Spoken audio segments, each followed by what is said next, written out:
was 12 years old. My mom had just started trusting me enough to leave me home alone, so this had to be when I was 12. We live in a peaceful and ordinary, safe little town. Quiet streets, spacious yards, friendly neighbors, and a charming little village with a bunch of shops and restaurants. It really is not a place where you need to look over your shoulder at night if you are walking along or anything like that. It just feels safe, which is part of the reason my parents trusted me home along at such a young age. I still live with my parents in the same house the night in question. It was the weekend my parents were leaving me home along for the night when we were really little. My grandparents Wood was my older sister and I, but since my sister was not home for whatever reason, and since I was kid of old enough to be left alone at that age, my parents decided to just trust me by myself.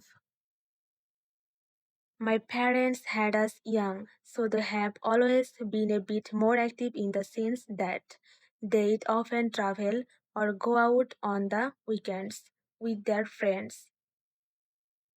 They left me some money for pizza for dinner. It was the ideal night for a 12 or 30-year-old house to myself, video games all night and pizza for dinner. I used to be obsessed with James Bond video games when I was a kid, so I was playing some game called Nightfire for like my third playthrough on my PS2 after.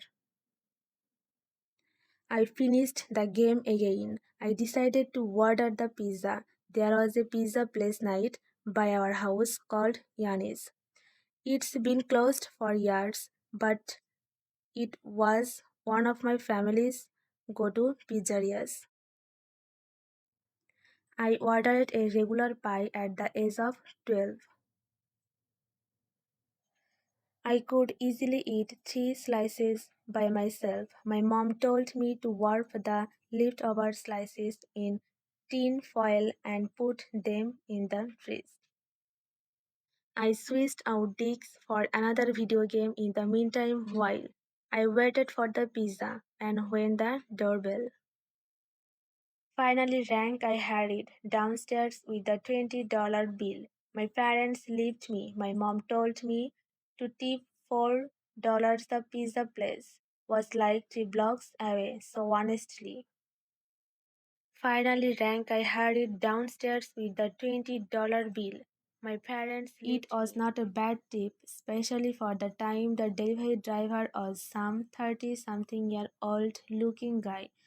Though he looked a little rough, like he had a really long and gross beard, he also wore glasses and was wearing a black trucker's hat. I gave him the 20 and asked for the specific change as he handed me the box and counted the change. He looked up at me and then looked past me into the house and said, "You along here?" I knew it was an odd, creepy question, and my parents taught me well about being wary of strangers. I was trying to steady my breath, heart racing as I sat still in the dimly lit room. I could feel the adrenaline pumping through my veins, but I forced myself to stay as quiet as possible. My mom's voice, still calm but tense, was on the other end of the line. "Stay in the room. Do not make a sound," she urged, her voice sharp, now fully sober. I nodded even though she couldn't see me, clutching the phone to my ear like it was a lifeline. The seconds felt like hours. I heard the faintest sounds from downstairs, the creak, a shuffle of footsteps. Someone was moving in the house. My breath caught in my throat. I whispered into the phone, "Mom, I think he's inside." Panic set in again as I strained to hear any sound that would confirm it. I could hear my mom's voice break through my racing thoughts. Stay in the room. Do not open the door. The police are on their way. Her words came through steady, but I could sense the underlying fear. My mind raced. What if he found a way in through the window? What if he was already inside? From my spot by the window, I saw the faint shadow of a figure moving outside. The gate on the side of the house creaked as it swung open quietly, but unmistakably. The hairs on the back of my neck stood on end.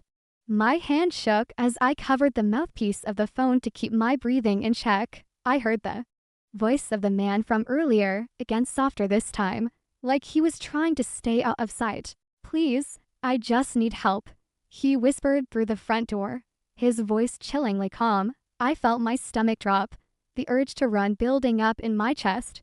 Mom, I whispered. I think he's trying to get in. The gate's open. Stay in the room. Keep quiet, she repeated. Her voice tighter now. The phone call was a connection to her, but I could tell she was struggling with the helplessness of the situation. The police were still a few minutes away. Every minute felt like an eternity. Suddenly, I heard the unmistakable sound of footsteps on the stairs.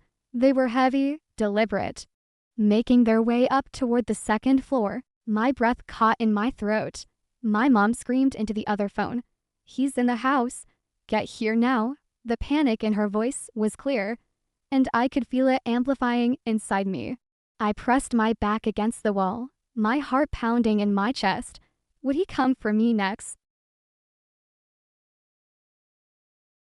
When I was a teenager, my family made the bold move from California to the remote corners of North Idaho. My parents had recently retired and decided to build their dream house deep in the wilderness. Our new home was nestled far away from neighbors, surrounded by dense forests, national parkland, and logging grounds. The house was massive 2 stories, with a bar, a pool room, and even a proper movie theater in the basement. It felt like the kind of home people only dream of, a quiet, peaceful escape from the world. At the time, I was dating my high school girlfriend.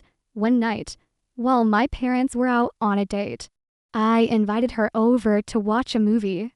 It was just the 2 of us, completely alone. I cracked open a beer and edge, but I figured no one would care, and we went downstairs to the movie room to watch Gladiator. At first, everything seemed fine, but around the middle of the movie, maybe close to midnight, something shifted. I suddenly felt this intense fight or flight response, as if my body was reacting to something my mind couldn't comprehend. My heart was pounding, and I found myself glancing at the windows behind us that opened into the pitch-black woods. I didn't want to worry my girlfriend, so I kept it to myself. But the feeling of being watched never left. I couldn't tell where it was coming from, but I knew something wasn't right. After the movie, I walked her upstairs and out to her car. The house felt empty and lifeless once she left, quiet. I turned to head back inside, but then I remembered I had left the lights on in the bar, pool room, and movie room. So I went back downstairs to turn them off. I shut off the lights in the movie room, then paused. My eyes were drawn to the large window in the backyard. That's when I saw him, a man. His clothes were ragged, his hair wild, and he looked like he hadn't bathed in weeks. But what stopped me in my tracks wasn't his appearance, it was his expression. He was grinning, this wide, airy smile with his eyes bulging, staring at me like a predator. In his hand, he held a knife, tapping it gently against the glass, one tap after another. I thought I was imagining it at first, but when I blinked, he was still there. Slowly, I backed away and went to the bar room to turn off the rest of the lights. That room had a sliding glass door facing the woods. I flipped the switch, and my stomach sank as I saw him move from the window to the door, still grinning, still staring. We were less than a foot apart, separated only by the glass. He didn't try to break in. He didn't do anything. He just stood there, watching me. I ran upstairs without a word. As I reached the top, my parents were walking through the door. I told them, I think I need to go to the psych ward. I just saw a man with a knife staring at me outside. My mom went white, and my dad's eyes narrowed. Without a word, he grabbed his rifle and stormed outside to check the property. I asked my mom what was going on, and she told me there had been several break-ins and the area people had been reporting a man wandering through the woods, trying to get into homes. The description I gave matched perfectly. The police came, but found no evidence, no signs of a break-in, no footprints, just the eerie, dark woods. That should have been the end of it, but it wasn't. That night, as I tried to fall asleep, I heard a faint tapping sound. My bedroom was directly above the movie room, and it sounded like something tapping against glass. I convinced myself it was nothing, but the tapping continued, night after night. Sometimes it stopped, but more often, I'd wake up around 3 a.m. and hear it again. I even thought I heard footsteps on the roof. I checked the windows, but saw nothing. Still, I couldn't shake the feeling that someone was watching me. Then winter arrived. My parents went out of town for a few days, but they were still on edge about the events. Before they left, they gave me a shotgun, just in case. We also had a big Rottweiler, a sweet dog who was as silent as a shadow unless something was really out there. One night, while I was home alone, I heard slow, deliberate footsteps crunching in the snow outside. The dog stood up, his ears erect, and began growling low and deep at the front door, then barking ferociously. He only ever did that when he sensed something real. I stayed still, not wanting whoever was outside to know I was home. Then the knock came. It was slow. Hello? Mocking. I didn't answer. I spent the night with the shotgun beside me. The door locked, blinds drawn. The dog curled up at my feet. The next morning, I went outside and saw fresh footprints, human prints circling the entire house. They stopped at every window, as if someone had been trying to look inside. I followed the tracks, which eventually led into the woods. I walked maybe half a mile, but then the tracks started to zigzag, as if the person was trying to confuse me. Something told me to turn back. I did. That night, the tapping came back, louder this time. I knew it was him. I grabbed my shotgun and stepped onto the second-story deck. I turned on the floodlights, illuminating the backyard.